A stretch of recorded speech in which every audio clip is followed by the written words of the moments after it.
Sapevamo che il diritto di prelazione non sarebbe stato più possibile, perché evidentemente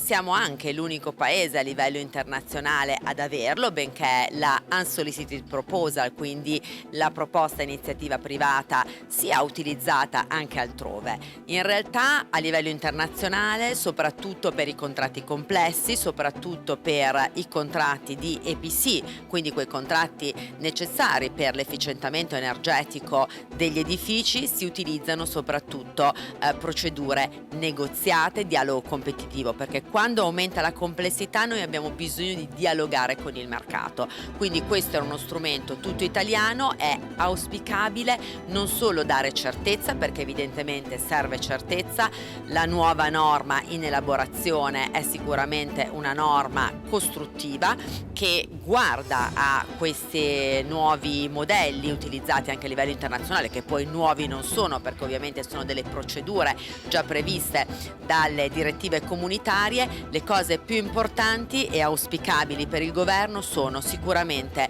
uno, il fatto di prevedere che i contratti di EPC possono essere finanziati con i capitali privati e quindi utilizzare il capitale pubblico a leva per attirare i capitali privati. Altro elemento molto importante: bisogna iniziare a pensare a fondi di blended finance. Che cosa significa? I più grandi investitori infrastrutturali a livello internazionale sono i fondi pensione, quindi il concetto è questo: oggi i lavoratori hanno bisogno di infrastrutture più sicure, energicamente più efficienti, più puntuali, e quindi queste infrastrutture devono essere realizzate in tempi certi, c'è bisogno di capitali, e quindi questi lavoratori sono di fatto i finanziatori di queste infrastrutture. L'attrazione di questi investitori, fondi pensione, assicurazioni che investono attraverso i fondi infrastrutturali, è possibile attirarli anche su progetti piccoli se noi lavoriamo